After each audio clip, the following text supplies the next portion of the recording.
All right, so we'll start by taking attendance. And so since Stephanie is not here, I'm going to do her role for this meeting. So Scott Gergen. Here. Dave Pemble. Here. Lisa Hadeen. Here. Brian Davis. Hello. Becky Beisel. Here. Kelsey Waits here. Stephanie Malm is absent today. All right. So do we have a motion to approve the agenda? Second.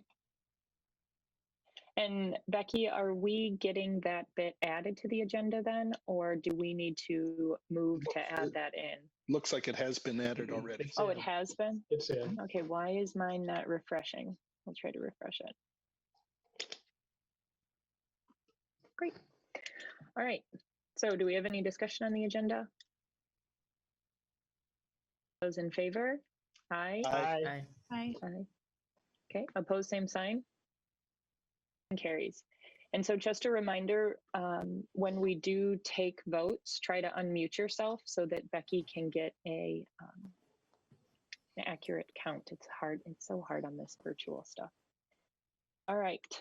So do we have a motion to approve the meeting minutes from our June meeting? So moved. Is there any discussion? All right. All those in favor, say aye. Aye. Aye. Aye. Opposed, same sign. All right, motion carries. So at this point, I'd just like to recognize any visitors who are watching us on Facebook tonight or on YouTube. And thank you for tuning in. And if you have any questions, don't hesitate to reach out to anyone. Announcements and recognitions. We'll go to good news items. All right, Chair Waits and School Board, good evening. A couple things tonight for good news that I want to share, and maybe it'll spark a little discussion amongst you, but in the middle of our COVID planning, which I'll get into in the Superintendents Report, it makes sense to me that we just take a pause and recognize the good work that our building principals, assistant principals, and our district office staff is not only engaging in right now, but in my short time here, seeing the amount of work that went into the spring planning and has really set us up to do good work right now, that just doesn't happen. And I really want to recognize the whole team.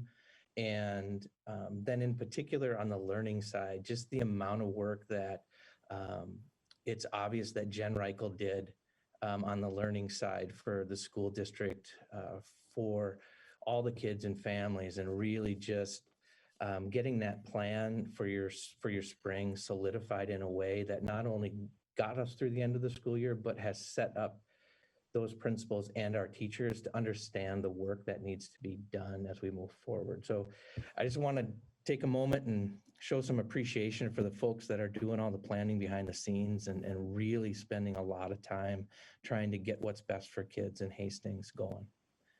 So that's my first thing of good news.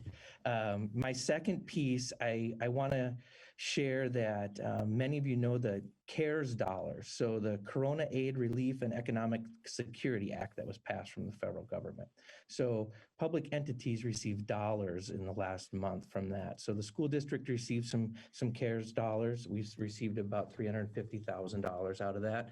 And then the city also received about 1.7 million, and the county received about 52 million. And why this is good news is that the city recently has reached out to me. Councilwoman Foltz requested that I share with her and the city council what potentially are needs that the district may have moving forward that they might be willing to entertain.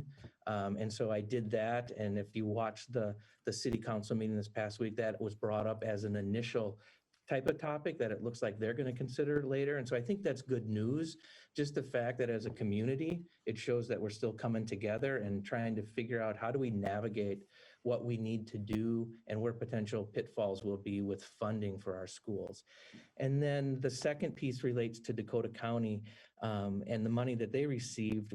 There were several Dakota County superintendents that met for the first time with Dakota County on how can the county help, not just Hastings, but all the school districts in Hastings with some of the money that they received. And I know that there's a huge push because we're not alone in our focus on trying to ensure that all kids have access to internet. And that's a priority for Dakota County as well. And so I would anticipate in the conversations that I had with Commissioner Slavic this week, that that's going to be a focus of theirs as well to help. And again, just a huge good news about it's all of us working together to get through this. So if there are any questions, I'd be happy to entertain, but I thought it was important to acknowledge those two pieces tonight as part of our meeting. Yeah. I'm really excited to hear Dakota County is working on that internet piece. I think that's really important and has been discussions for a long time. Yeah, it's great. Great news. Yeah. So does anyone have any questions or comments? No? All right. Well, I'm excited to see where this all goes and, you know, how we keep coming together and making this work.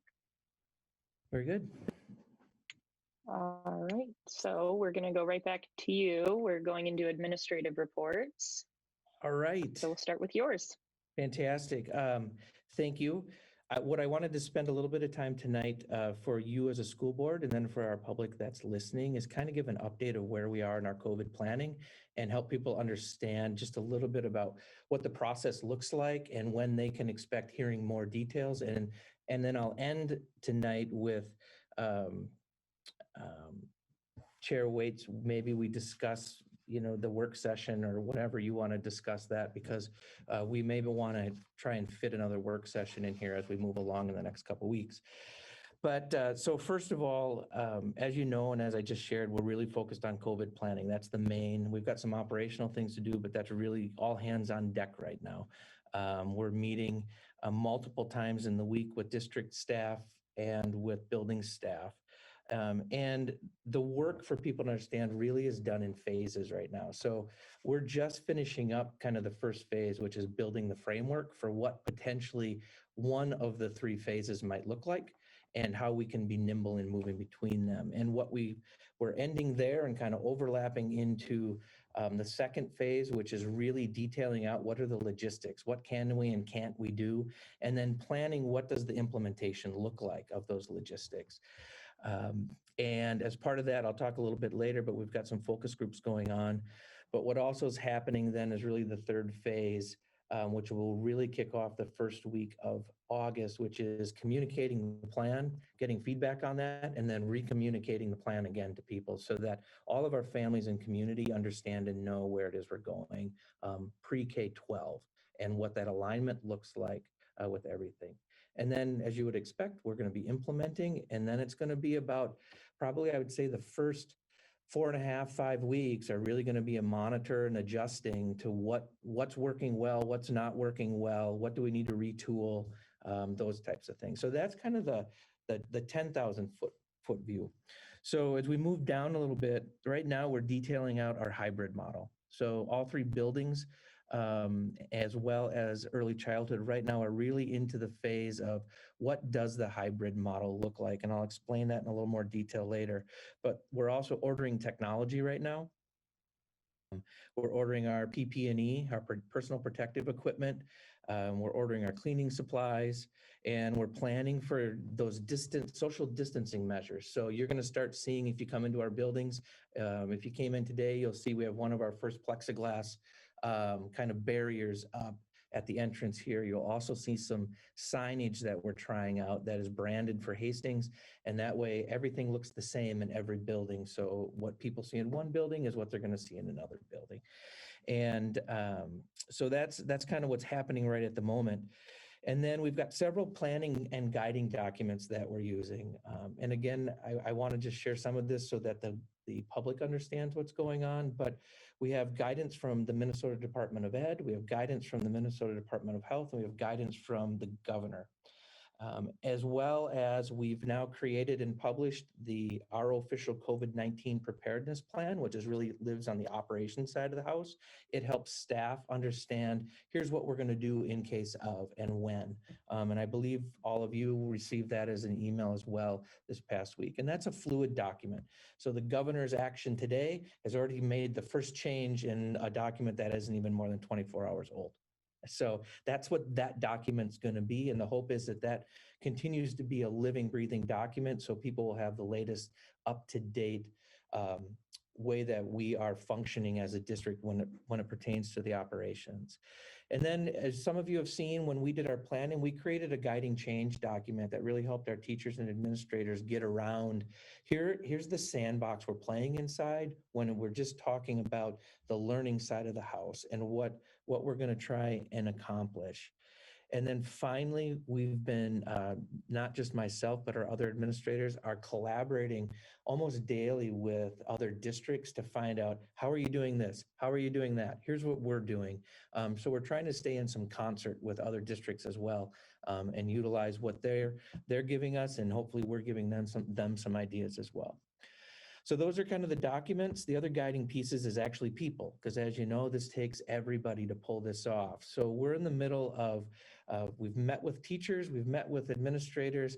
Our administrators are now meeting with leadership teams this week. We've had several meetings with our teachers union, because that being our largest group, we want to make sure that we understand where they're coming from, they understand where we're coming from, and we're trying to navigate things like the calendar and teacher assignments and everything in between that you can imagine gets governed by a typical teacher's contract that we may have to adjust as we move forward.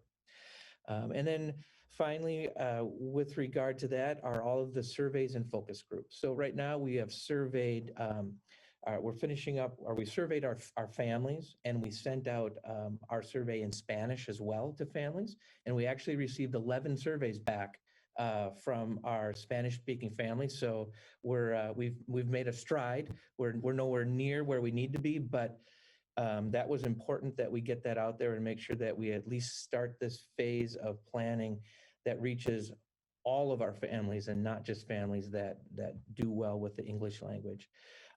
Now we have focus groups going on. So we have Zoom calls going almost every day between licensed staff, between our support staff. The end of the week and the beginning of next week will be with families. And then next week, we'll also be pulling in students to understand what are they concerned about, what, based on the planning that we're doing, what makes sense to them. And then we sent out today our staff return to work survey so that we can really understand at this point, if people had to decide right now, are they coming back to work, or are they going to need to take a leave, or what does that look like? Because we've got to make some decisions about how we can first creatively put people in places to make it work, or if people actually have to take a leave, and the plethora of options there. Even though we got the mask update today from the governor, we're still waiting to see what it's going to actually look like. What are the guardrails from the governor? We're hoping by Monday we will get that. In the meantime, our priorities really have been centered around designing programming that is safe, that really is focused on building and maintaining relationships through this distance piece, focusing on how do we get kids in-person learning, because we know that that's important, and how do we do that safely. This idea of access for all, how do we give everybody access to get what they need? And then lastly, being nimble. We're going to need to change potentially almost on a dime if something happens in a classroom, in a building, in a section of a school. We're going to need to be able to shift. And so that's why we're pulling everybody together in the planning, because everybody needs to understand the whole plan in order to shift things around. So then here's what it looks like at this point. So our secondary right now is toying with the option of being on an A-B rotation, meaning half the kids in the building one day, half the kids in the building the other day. That'll happen Monday, A, B, A, B. So you can imagine a week, 1 week, a student would be, they'll be divided by alphabet. So maybe the first half of the alphabet would be Monday, Wednesday, Friday this week, and the other half would be Tuesday, Thursday. And then they'd flip-flop. Then every other Friday, what they're toying with right now is that we would build in a flex day. And the flex day is for kids to come in and do things that they can't do during distance learning or they don't have time to do while they're in one of those alternating days. Through this process, the kids would only be in 3 to 4 classes at a time at the high school. And that would rotate every 4.5 weeks. So about every midterm, that would rotate. So I might have my first, third, fifth, and seventh class the first 4.5 weeks, and I might have my second, fourth, fifth, and sixth class the next 4.5 weeks. And so that's kind of the gist in your mind of what an AB schedule potentially will look like. Again, trying to stay true to those priorities. Every kid, one change in this will be every kid while they're on the days that they're in school will have an advisory. They will have an adult that they will be able to connect with outside of an instructional time to make sure that we can pay attention to mental health, to physical health, to things needs, food needs, all of that, but really try to make sure that we're maintaining that relationship with kids one-on-one with adults in our building. So that'll be middle school and high school. Middle school look a little bit different, but they might be down to 3 classes a day. High school is probably going to be 4 classes a day, but that's kind of the operational gist of secondary. Elementary, we're working to have every kid that wants to be in school in school. And so we've got our elementary principals working relentlessly to figure out how do we utilize every possible square inch of our elementary buildings so that we can do social distancing and have kids in our buildings. And their day would most likely look like a vertical A-B, where half the kids would be in core classes in the morning, and then those groups would transition to their specialist classes in the afternoon, and then flip-flop on a day. But again, those elementary buildings would also then follow the same flex day schedule. So about every other Friday, we'd have that flex day. The reason we're doing that is if we can figure out how to pull that off in the calendar, then the second part of those flex days would begin to take on professional development opportunities for our staff, as well as opportunities for teachers, because they'd all almost be at the same time, to horizontally align and vertically align if they needed to, back to the whole need to be nimble and change if we need to change. Preschool, we've surveyed our preschool families, and our plan is to run preschool in person. Our families really aren't interested to have distance learning for preschool. And so the plan right now is to utilize as much available space in Tilden, and Carrie Gore believes we can do that, and be able to get as many preschool families in as we can. And then for all students K-12, we will obviously have the option to go distance learning, right? So if we have a family that just doesn't fit in our building for whatever reason, we're going to have the opportunity for them to be a part of the courses they need as a distance learning model for those families. So to pull that off, back to the ordering of technology, right now we've ordered enough technology so every student K-12 will have a device moving into the school year, so that we aren't going to have an issue of the haves and have-nots, or the kids that have to share because there's 3 kids in a family.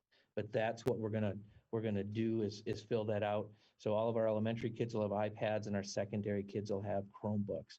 We're also ordering enough devices so that our teachers have portable devices if they should need to be home teaching, because it's a little difficult when we just have a desktop device for a teacher to pick up that desktop device, bring it home, and set up shop only to come back again.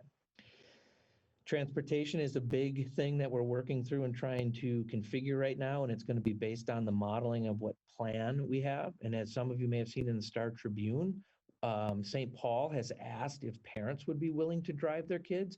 And an interesting thing from our survey is almost half of our families that returned their survey said if we needed them to, they would be willing to drive their kids to and from school, which you can imagine. And if we, again, this is one of those topics where we probably want to have a work session conversation about, if that's a direction we want to go, that would have a huge impact on helping us not spend dollars we don't need to spend on transportation.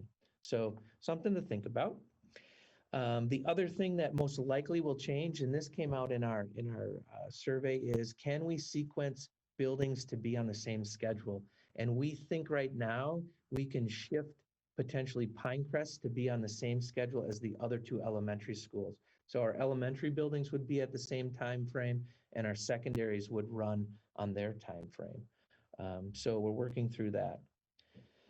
So a couple things then that we're going to need to for sure talk about as a board is, one, a potential area we think we may need to consider hiring is some full-time, long-term subs.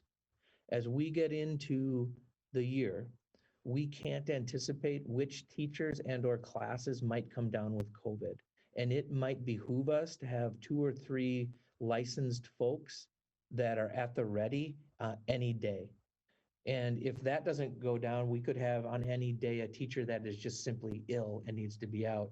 And then we're not battling to get a sub in. So that would be something that we probably want to talk about, what the board's interest is in supporting an expenditure for those types of things. And the second thing is, in order for us to communicate well and make sure that you as a board are comfortable, knowing our short timeline, we probably want to talk about whether we want to have a work session next week already on the 29th to talk about specifics of this plan and make sure you have all the questions answered and are comfortable with where we're going, or August 5th, if we're going to stay to Wednesdays.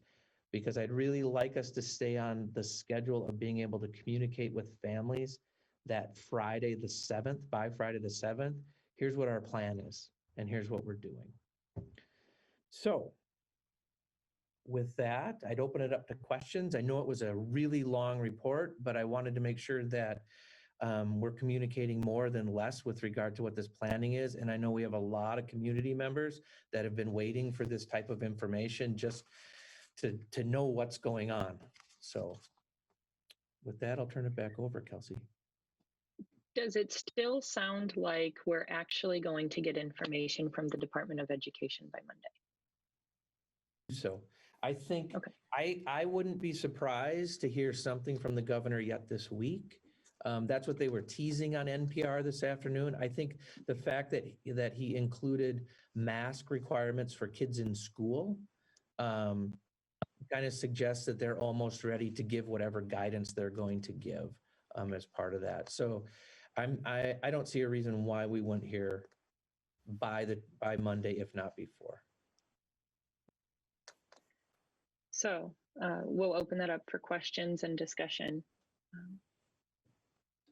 Lisa, I see you're unmuted, so do you have something? Yeah, no, I just wanted to say thank you very much for that summary to date. I know it doesn't answer the question of what are we doing on the first day of school, and we don't have the power to answer that question, but I appreciate some granular level of detail to just sort of settle some degree of unknowns, at least hear the direction. And I certainly trust that the team at hand is all working with wonderful intention and is bringing us to the right answer.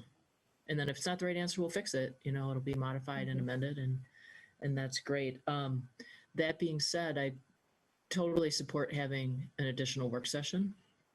And I think if you feel like the 29th is, you know, we'll have something to really discuss and dig into, I would say the sooner the better. Scott? Have we heard anything further?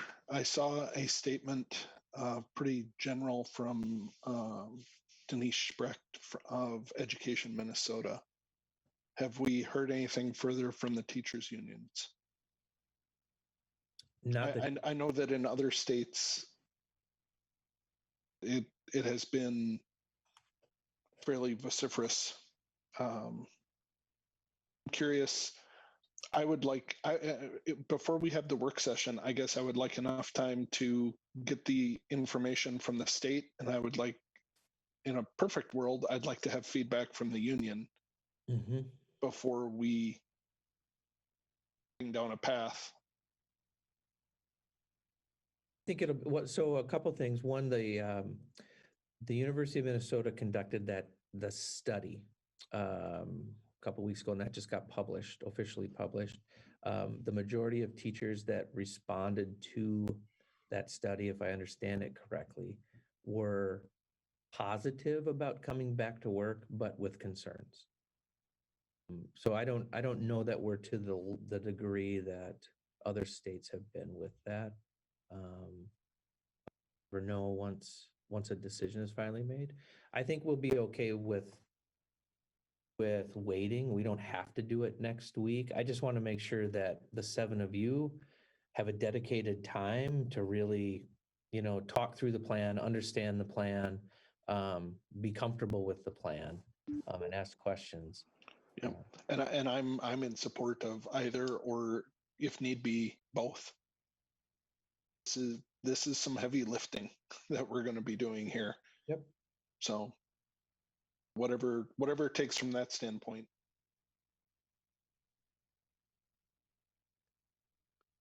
I guess it sounds, what you've discussed is pretty flexible, but I agree with Scott. I would like to have some, when we do get to the point of meeting, yeah, I'd like to have some insight to see what the unions have to say, and also,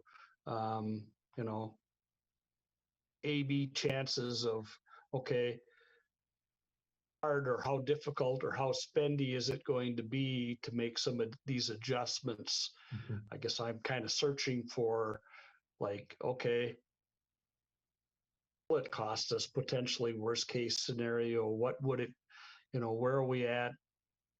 It sounds really well when you say that a number of our parents say that they would be willing to, do the transportation portion, but,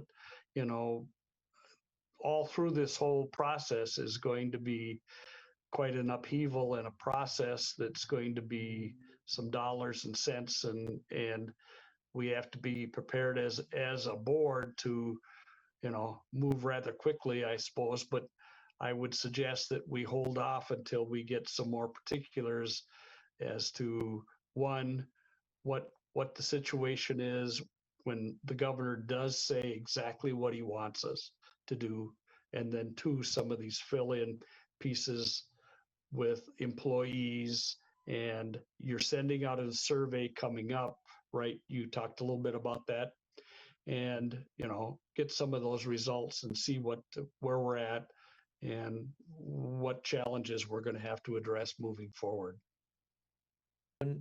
We don't have to that end.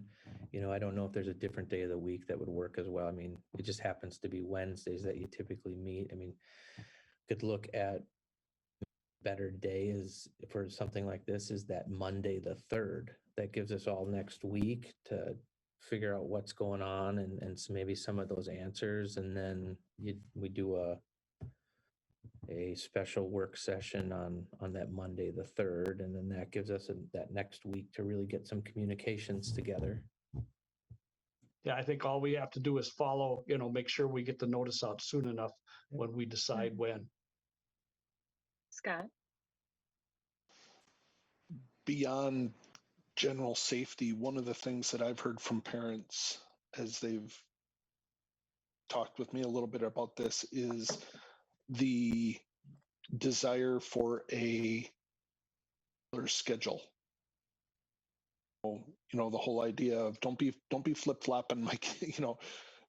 Don't, this week it's Monday, Tuesday, Thursday, and the next week it's something completely different. So I know there was, I thought I heard there was a flop in there where it goes Tuesday, Thursday one week, Monday, Wednesday, Friday the next. Yeah, it would do that if we spaced out those flex days at this point. The original plan that they, or one, I shouldn't say original, it's on the table still, is to do an A/B rotation where a student would go to school 2 days a week, and the flex day would be on a Wednesday every week or on a Friday every week. So every kid would either be going to school Monday, Wednesday, or Tuesday, Thursday, or Monday, Tuesday, Thursday, Friday. From our meetings this week, one thing that we talked about balancing that with is the elementaries, we really don't want those kids to have flex days in the middle of the week every week. We want elementaries to be in school as much as possible.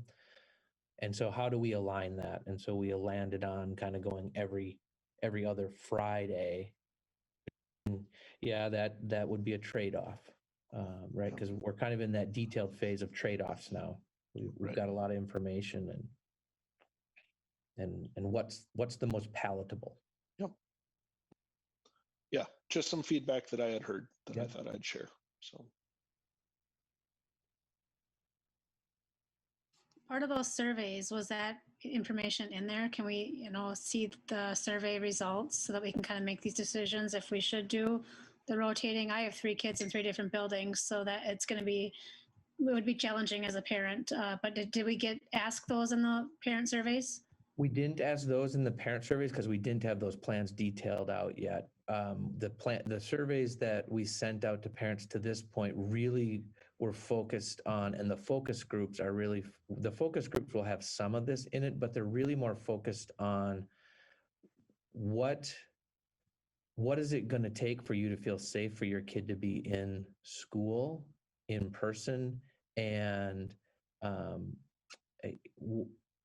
focused around this hybrid model of part in school, part out school, simply because the timing hasn't worked. It just hasn't worked as such to say, here's what we think we're doing.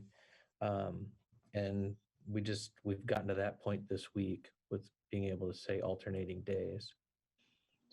But that's so you had mentioned at some point, though, that once we come up with a plan, we would give this back to parents and families for their feedback.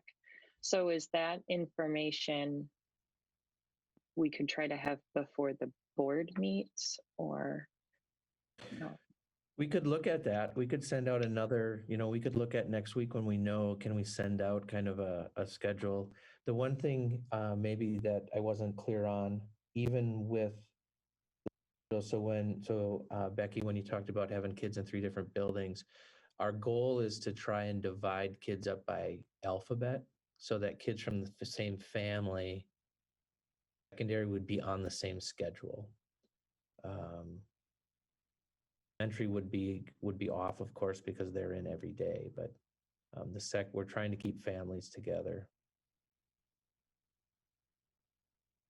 So I guess the question would be, when is the board able to meet? I know that some of us have different schedules than others. Dave? I would suggest maybe that Becky could put out one of those The Doodle Poll? Yeah, one of those little polls for the next few days in the next couple of weeks to see what fits into everybody's schedule. There might be an option that we could do this sometime away from our normal 6 p.m. time. The only other thing I wanted to ask Bob secondary would be, with the plans going, we have scheduled to make sure that we can get a deep clean in buildings and surfaces and stuff like that, and we're prepared for that. I got asked that one today. I says, I don't know. Yep. Yeah. So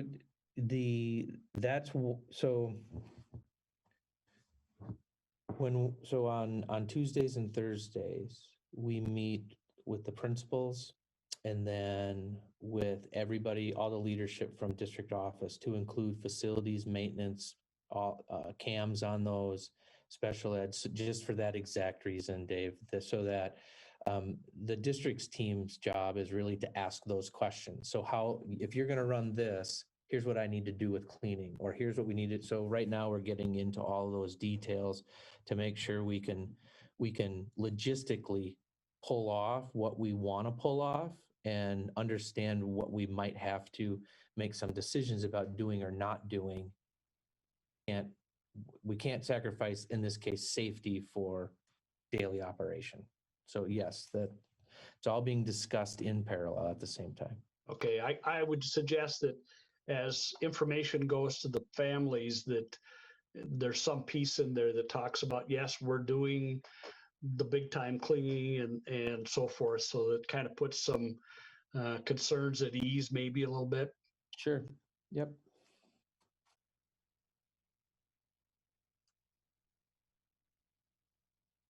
Any more discussion on that? Is Becky, if we can ask you to send out a doodle poll, and then we'll get that back to you, as soon as possible, so that if we determine a date at the, next week, that we can get that posted in time. Brian? Curious. Seems like there's a lot of focus in this hybrid model. Do you know something that we don't know, or is it just because that one's the most complex, the most attention is being paid to it? Yeah, the reason we're focusing on the hybrid model is because we believe that if we can answer the questions about hybrid, we can move either closer to in-person or closer to online. And the hybrid really is the most difficult because we've got to, in that model, we've got to figure out how to run classes in person and this online distance learning model, which really adds a ton of complexity to it. So that's why we're focusing on that one. That's absolutely fair. I appreciate the answer to that. The only other question I've got is it kind of goes along something that Scott alluded to earlier. With elementary school being the one that seems to be a focus of having them in there as much as possible, what kind of conversations have there been with either the teachers or some of your work groups in terms of the fact that if you do have a situation where you have the most at-risk teachers, I would go out there and say it's probably elementary because of the trying to get children at very young ages to keep a mask on. So what kind of conversations have been around that? Because I would think K through 4 will be the highest risk area for us in that area. So at this point, we haven't really had any conversations about how we're going to keep masks on because we just found out today that it was going to be the requirement. Up to this point, we've been waiting, and I believe, to your question, that really ends up getting into the next layer of detail of the logistics. So how do we do this? And that's where it's today or tomorrow that the elementary principals are bringing groups of teachers in to start walking through these plans. And my guess would be, Brian, that those are going to be the exact questions that come up is how are we going to figure this out? And what do we do if? And it's I think going to be a long conversation, but seeing how the elementary principals have handled things so far, I think they're going to come up with a solution with the teachers that'll work, and it'll feel good to people, so that they do feel as safe as possible. But I think your concern is a very real one. I think that's going to be across the state and the nation. Thank you, sir. Lisa, did I see your hand up? Yeah, I just had, I think, 3 quick points. One, I just want to reiterate my personal trust in the administrative team that's taking on this question. I know I get lost a little bit in the pronouns sometimes. We, the school board, I think, are in a position to endorse the recommendations, really, and to bring feedback to the point like Scott made, to bring feedback that we're hearing from community members back into the discussion so that can inform the discussion, in addition to the surveys. And that, the boots on the ground, they're really getting the work done. People are really doing the work right now, and I think they're doing a great job. And then I just want to reiterate from my own understanding on timing of the work session to just say what I heard, which is before we have the work session, ideally, we have to hit it in that window before the 7th, is we need obviously to have the guidance from the state. We'd like to have maybe summative statement from Education Minnesota Hastings that says, gives us a sense of where they feel like this is at, just as representative of our largest employee group. And then we also, on the tail end, need to leave our district office team time to communicate the plan, right? And because that's where I heard the feedback loop, like we're going to communicate the plan, we're going to get a little feedback, and we're going to communicate the plan again. And that's happening starting on the 7th of August. So, I don't think we're going to meet on the 27th. We just need to bound that meeting day a little bit. And then this is maybe not even relevant to, this is relevant to a broader conversation. I have personally tried to get away from the word of doing things safely, because, life is a risk. What we're going to try and do is we're going to try and minimize risk. We're going to try and attend to risk. And then every family, to the point that Bob's made, is going to have to make that decision about what's, where is their tolerance level. And we can speak to what we're doing to minimize adverse outcomes and to achieve trade-offs, both for our staff and for our students. And then we have to let each family and each employee make their personal assessment. So I don't want to. I want to use language that respects that decision process, I guess. That's just a personal preference. One thing that didn't get brought up is that in those family surveys, and we've had, over 2,000 families respond, is that there is a large group that has already mentioned they do want to maintain distance learning, regardless of the decision that we make. So. When Flat Out asked that question, that's one of the last questions of the survey. There's about 19% of our families that suggest that would be their preference if they had to decide today.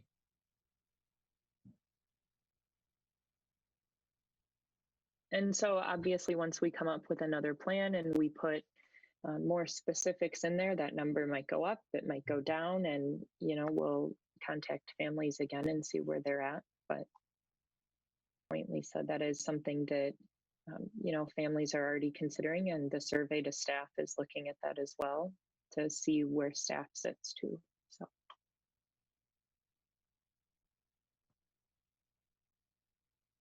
Other questions or discussion?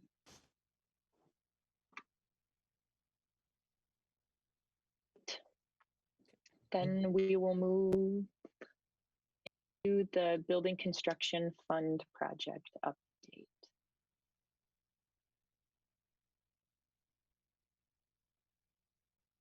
Have anyone, Jen, I don't know if Jen's on here, or is this really just for us to look at? Do we have anyone presenting it? I am on here. The document is attached in there. I didn't plan on presenting it, but if you have questions, I can definitely address them. Thank you. Does anyone have any questions about the update?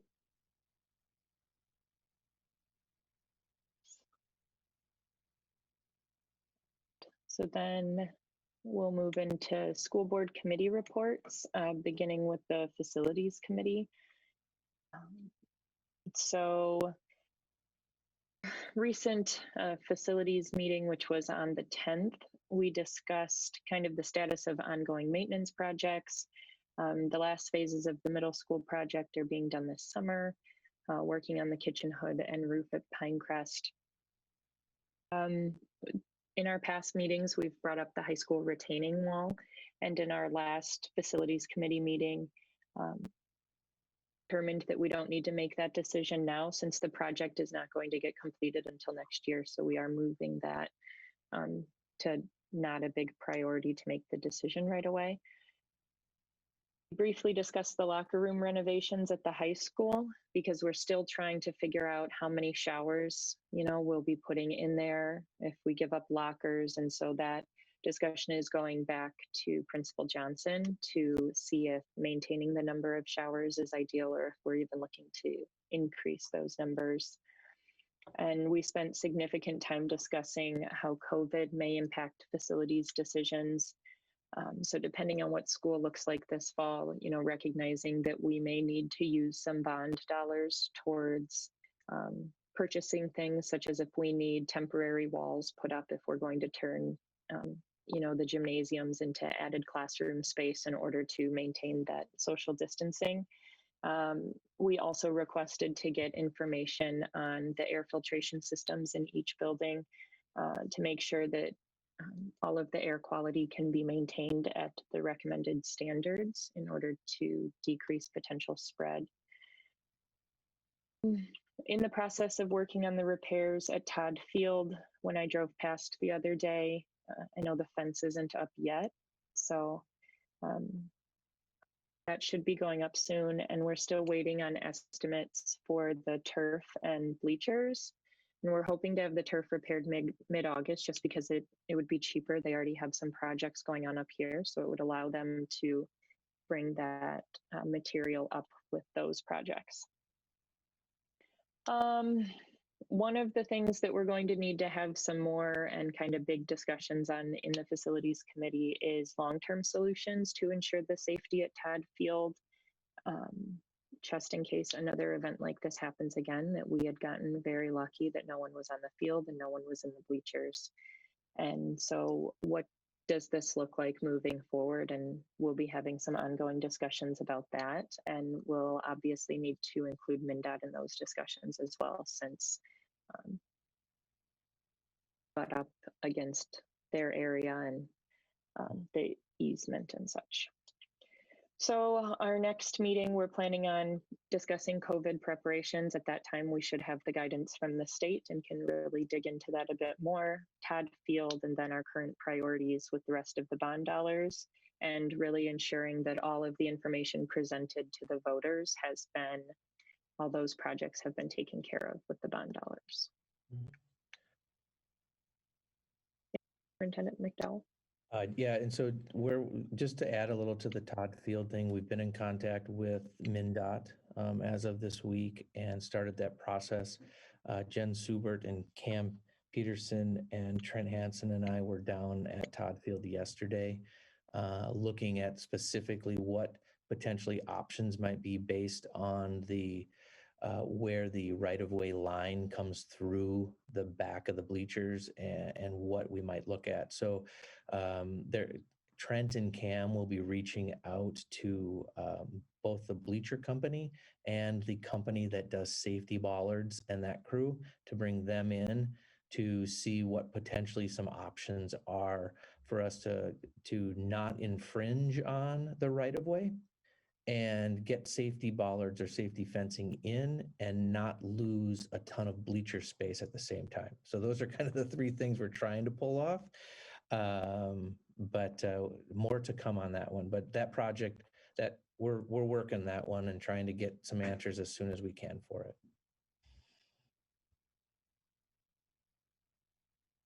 All right, thank you for that update. Else have any questions or comments or anything that I missed from the summary?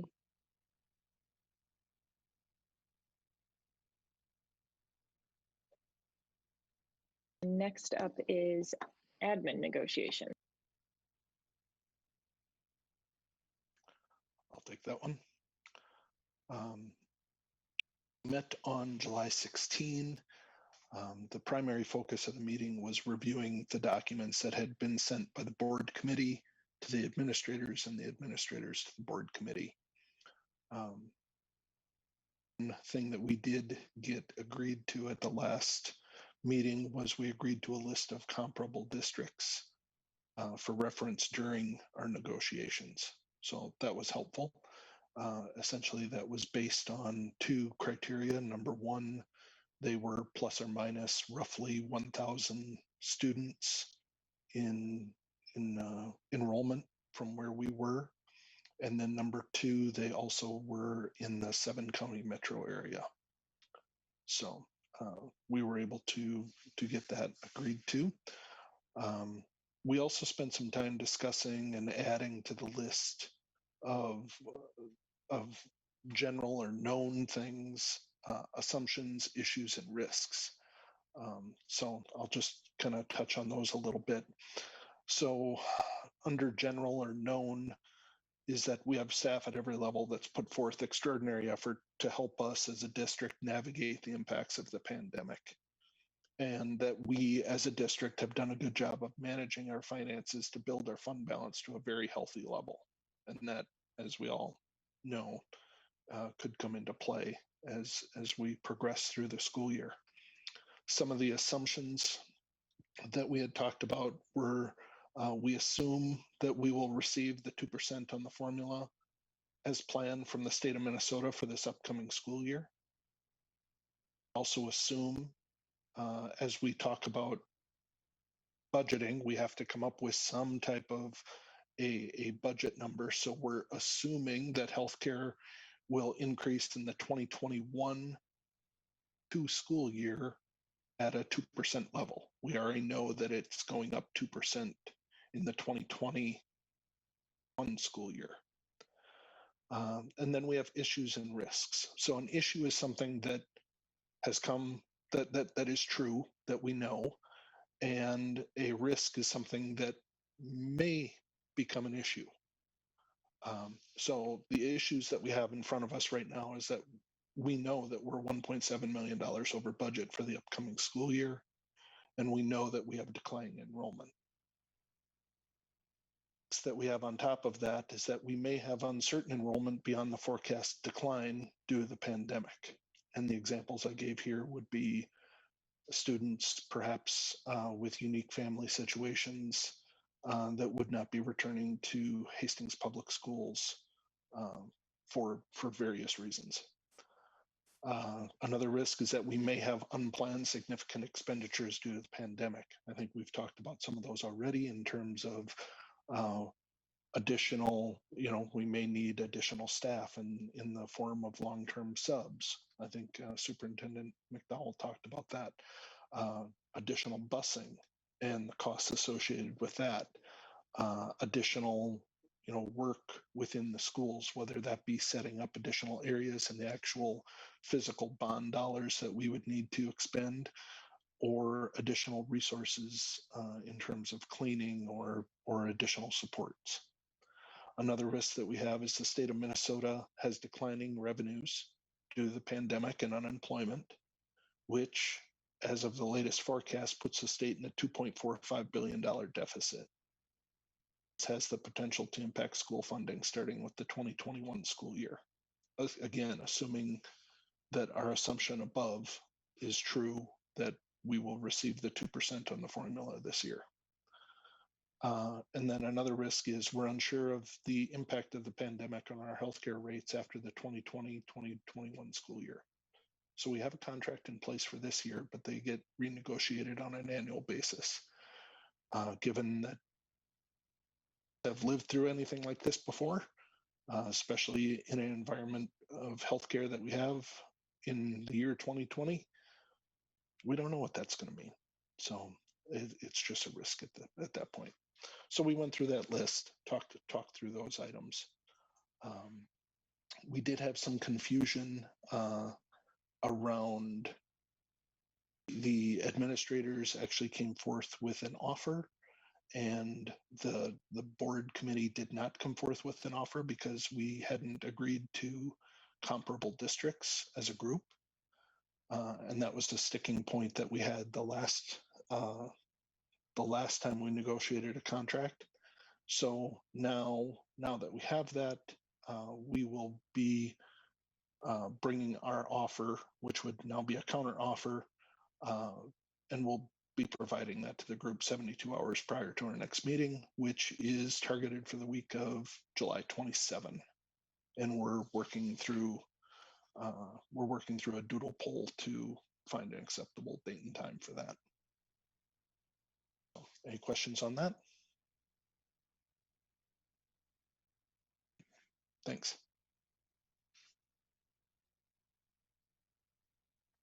Okay. At that point, we can go into our items for discussion, beginning with the first read through of policies 414 and 415. So does anyone have, so policy 414 is mandated reporting of child neglect or physical or sexual abuse.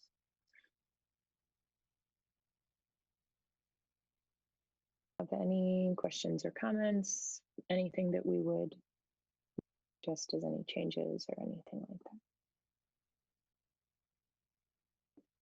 Then we can move to policy 415, which is mandated reporting of maltreatment of vulnerable adults.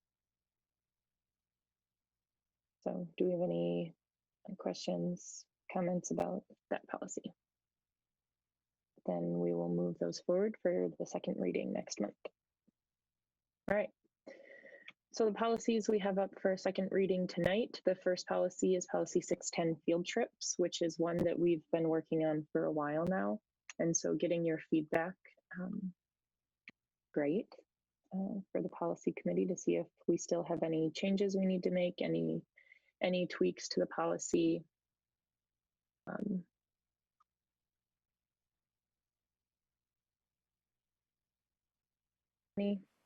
Lisa? No, I'm going to say I know I had comments in the past, and I feel like they'd been all addressed. So thank you. I think this is a good policy. Okay. I mean, it's an odd year, but we'll throw it out there and we'll learn what we learn about the unintended consequences, and then we can adjust if needed.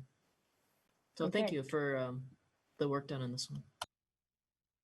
Good. I'm glad that we were able to take care of your questions from last time. Okay, anything else on this one?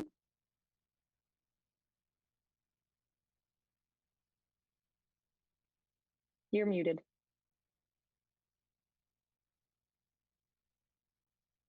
Good.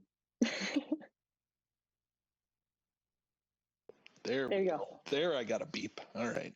I'm not sure if this is better or worse, but on the second page under extended trips, it talks about involve one or more overnight stops, fall into this category, etc. The school board acknowledges and supports the effort of booster clubs and similar organizations in providing extended trip opportunities for the students. Does that just mean, are those completely off of our radar and out of our purview? Or does that look like? Well, I mean, based on our conversations that we've had last time, and Brian, jump in if you have anything else with this. I mean, we've talked about, you know, school board sponsored trips versus non-school board sponsored trips. And so I would say this is acknowledging that there could be trips that booster clubs are doing that maybe are not school board trips.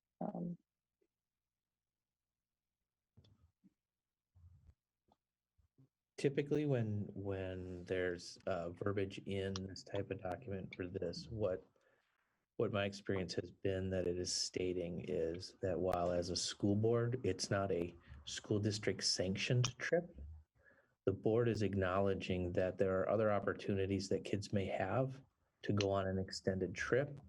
And the school board typically is going to support that those students, if they go on said trip, aren't going to be penalized for being gone from school. Your support as a school board, you're saying, you know, if there was an underwater basket weaving club and they were going somewhere as part of a booster project not funded by the school district, that you would support that and those students doing that and hold them harmless for being gone while they do that. Not that you're abdicating anything, but you're not, it's not your trip. You're acknowledging that.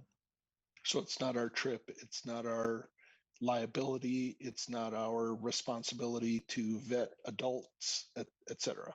Yeah, you're just acknowledging that those trips are going to happen and that you're in support of those trips happening.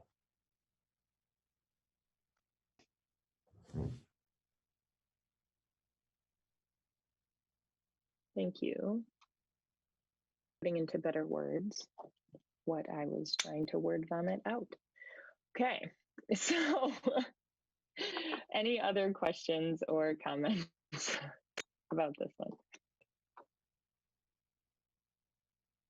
All right, so since it is the second reading, we can move it forward tonight. If anyone would like to make a motion to approve policy 610.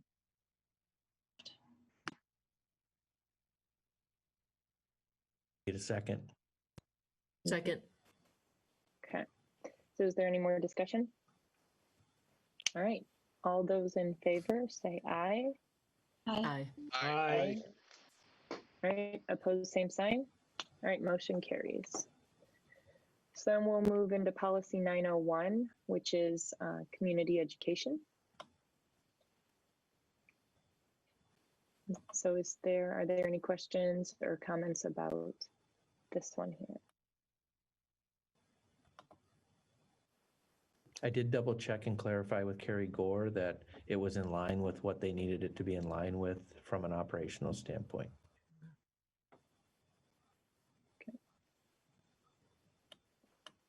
All right, so if there are no questions or concerns, we can also take a motion to approve this policy tonight.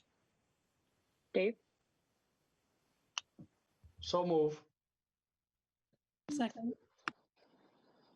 Okay, any more discussion? All right, all those in favor say aye. Aye. Aye. Aye. Opposed, same sign. Motion carries. All right, policy 902, use of school district facilities and equipment. So do we have any discussion on this policy? Administratively, we're good with the policy as well.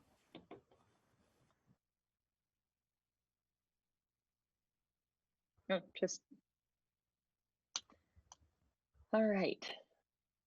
Well, then with that, we can take a motion to approve this policy as well tonight. So moved. All right, any more discussion? All those in favor of approving policy 902, say aye. Aye. Aye. Opposed, same sign. Sorry, that's an aye from me too. Same sign. Motion carries. Refreshed my screen, so, all right. Now 902A, which now is, there we go. So this is the addendum to the policy we just approved, which is more detail then that would go out to groups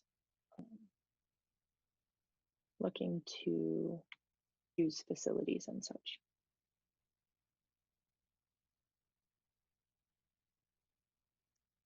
Are there any questions, discussion around this one?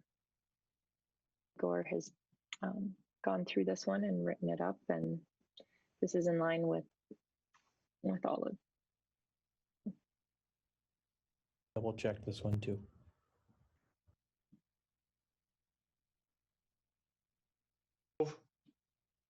Second. Discussion? All right, all those in favor of approving the addendum to policy 902, say aye. Aye. Aye. Aye. Aye. Aye. Opposed, same sign. All right, motion carries. So the last one up for tonight is policy 903, which is visitors to school district buildings and sites. So this one we've had some discussions on as well at previous meetings. See anything they would like changed here? Any comments on this one? And so with that, we can have a motion to approve policy 903.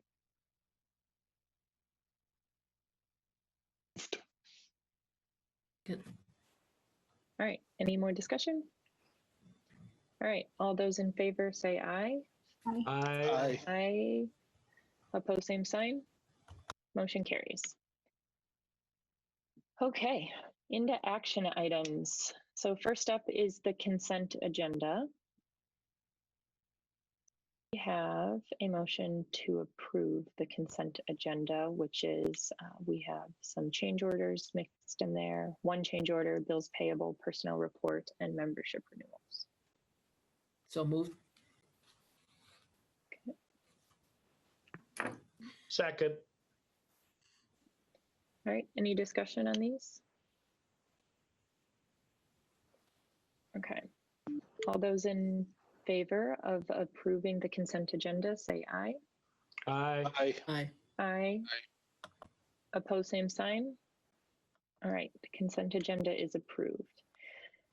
So moving into items for individual action, the annual review, policies that need annual approval, beginning with policy 413, which is harassment and violence.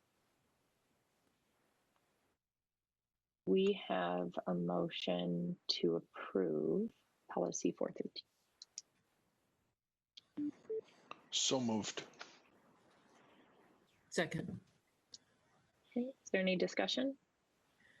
I think you may have already answered my question, and this is here as an action item, not because there was notable change to the policy, but because it needs annual approval. Correct. Okay, thank you. That was Yep. my only question. Yep, there's a number of policies that we're supposed to review on an annual basis, and we just need to stamp that new date on there, so. Or type it, I guess. All right, any more discussion? All right, all those in favor, say aye. Aye. Aye. Opposed, same sign. All right, motion carries. So policy 514 is the bullying prohibition policy. Do we have a motion to approve? So moved. Second. Second. Any discussion on this one? So all those in favor of approving policy 514, say aye. Aye. Aye. Aye. Opposed, same sign. All right, motion carries.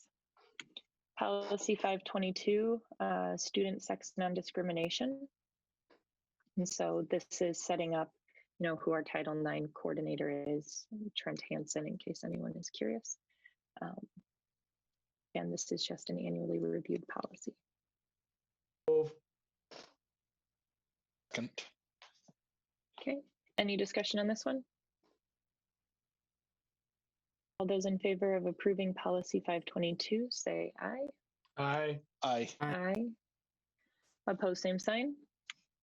Motion carries. All right, last up is policy 612.1, development of parent and family engagement policies for Title I programs.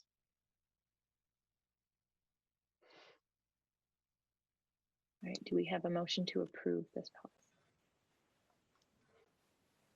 So move. Second.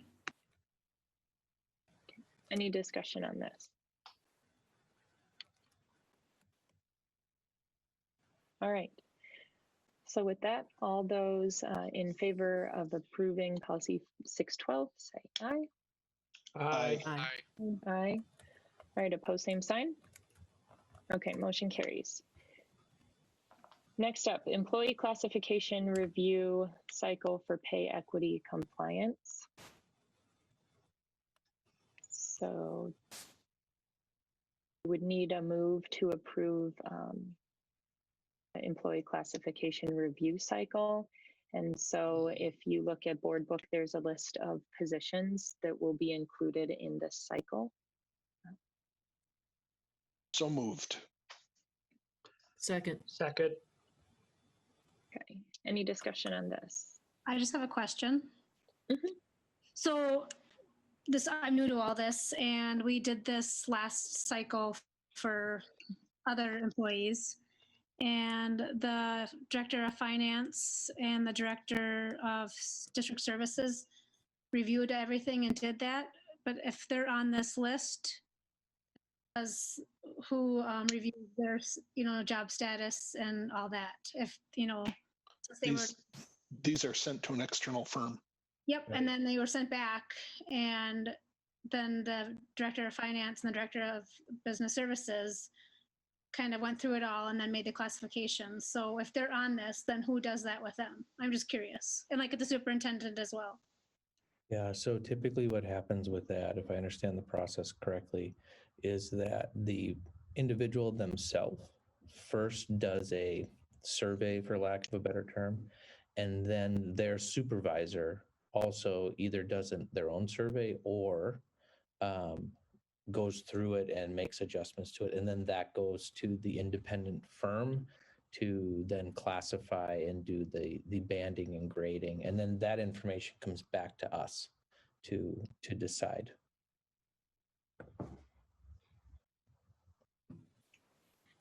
Did that Becky, make sense, Becky? Yeah. Scott. I don't think that answered Becky's question though. Really, because I'm curious. So like who decides, and Bob, yours would be up. So then who would get yours? Would us as the board do that? Or I'm just kind of curious on who would do the ones that have been doing, made the final decisions on the other ones, if they're up for that.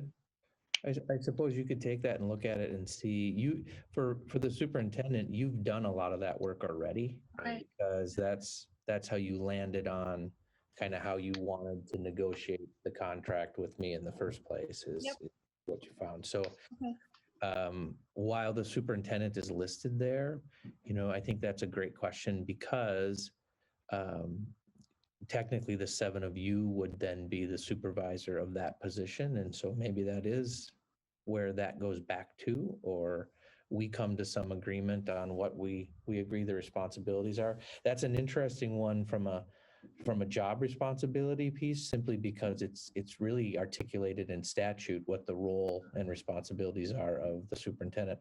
But the rest of them, I think, to answer your question, my assumption would be that all of the directors, because they report directly to me, they would come to me. Come to you. Okay. Yeah. I was just curious on how that worked. Like I said, this is my second time with this. So Yeah, I think my assumption. I think previous years, what has occurred is that the superintendent has made the decision and has essentially made the decision, brought the recommendation along with any decision-making criteria to the board, just to bounce it off of us and make sure that nobody was like, whoa, what's going on? Kind of as a check and balance there.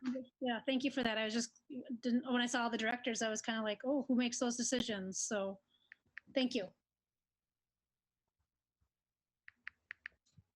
Okay. So any other questions about that one? Great. So we have a motion and a second on the table. So at this point, all those in favor of approving the employee classification review cycle, say aye. Aye. Aye. Aye. And opposed, same sign. Motion carries. All right, so then we're going to move into changes to the pay equity review. So if you remember,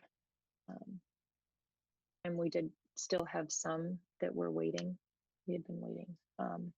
And so we would be eliminating the classification and corresponding position descriptions of Secretary 3. The addition of the following classification and corresponding position description, which is Administrative Support Assistant. Do we have a motion to approve the change? So moved. Second. Okay. Any questions or discussion? Okay. So all those in favor of approving the changes, say aye. Aye. Aye. Opposed, same sign. All right, motion carries. So then we have individual contracts for approval. And the attachment on board book includes those final agreements if you want to take a look at them. But these are the individual contracts that are not part of a larger bargaining group, just so other folks understand that. Right, so do we have a motion to approve the individual contracts? So move. Okay, any discussion? Right, all those in favor say aye. Aye. Aye. Aye. Aye. Opposed, same sign. All right, motion carries.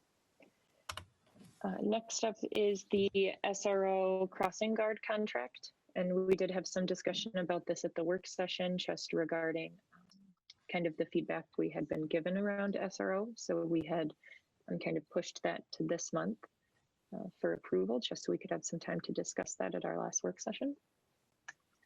So at this point, if we're looking for a motion to approve the SRO and crossing guard contract.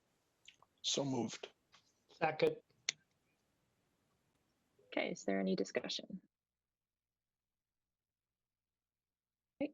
All those in favor say aye. Aye. Aye. Aye. Opposed, same sign.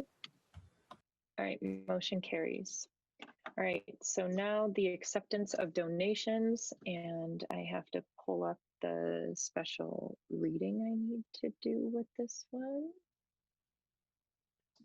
So you can take a look at the donations on Board Book.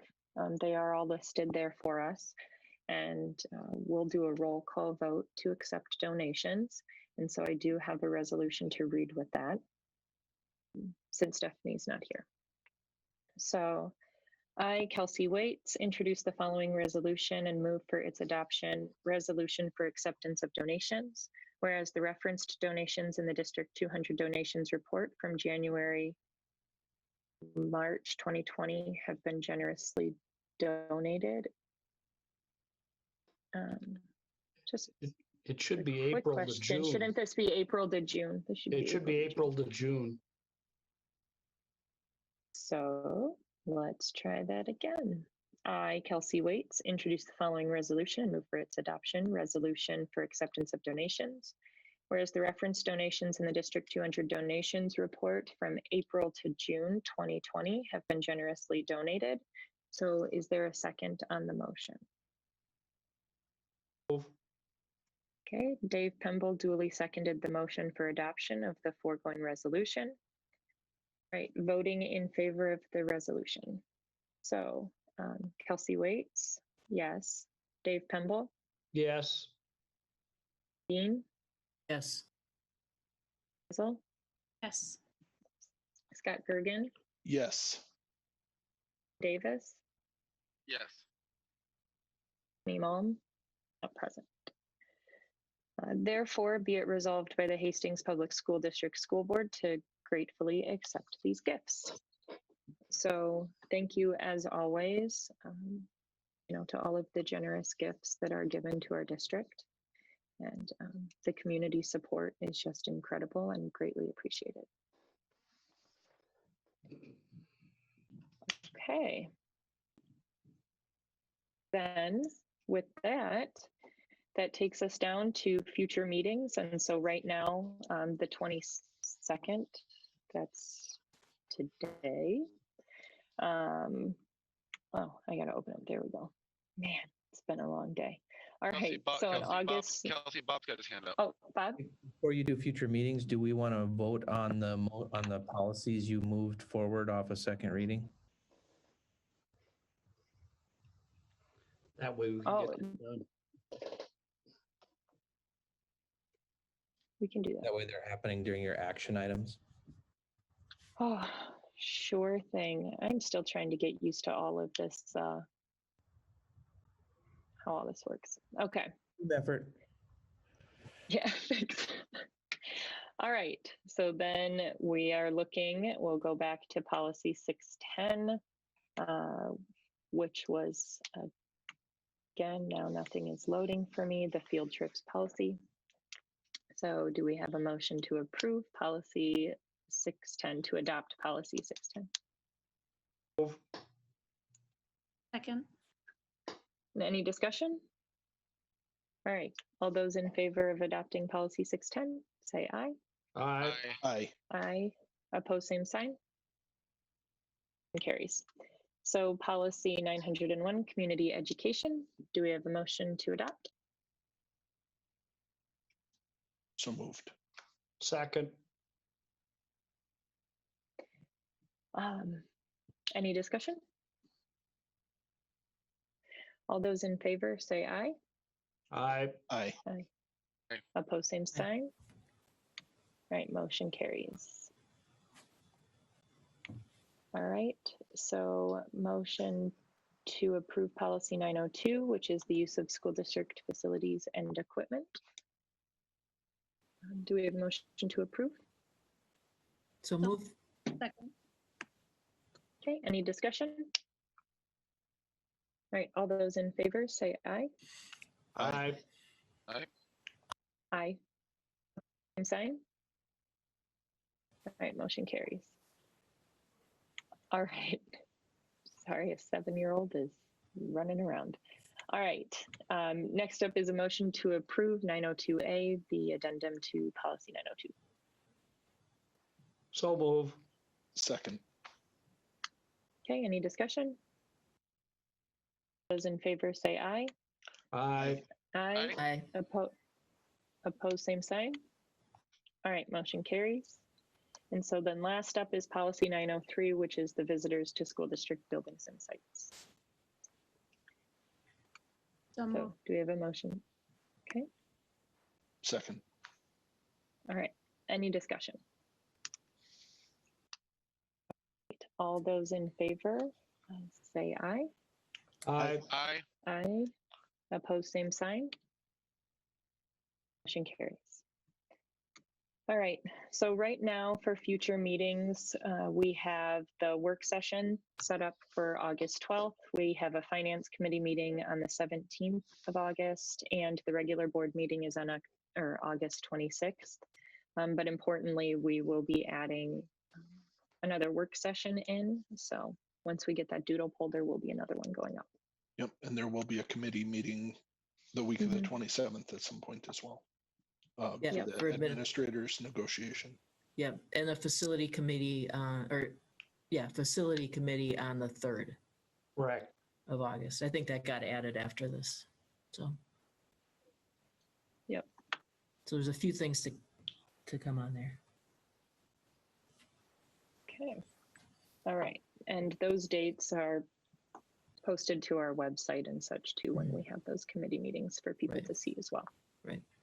So, all right. Anything else? Scott? Just a thank you to Superintendent McDowell for the work that he's done since he's joined us. He joins us at a time when there's a lot of heavy lifting to do, and to not only be thrust into a new role, but to be effectively communicating as he is, just affirms our decision, I believe, to have him as our new superintendent. So thank you to you and to all the district staff that is making those communications happen, that have happened over the last couple of weeks, and I'm sure will continue to happen in the coming weeks. It's a stressful time for everyone, I think, in the district. So thank you for your leadership. Yep. Agreed. Agreed. Yep. And I'm hearing great feedback that, staff are really feeling supported through this and heard, and they're Good. feeling comfortable with the process we're going through. So Good. Because we're all in it together, and we got all pulled together. Trucking. all right. Well, awesome. All right. And so with that, we can have a motion to adjourn. Moved. All right. All those in favor, say aye. Aye. Aye. Aye. All right. And the meeting is adjourned. Well, opposed, same sign.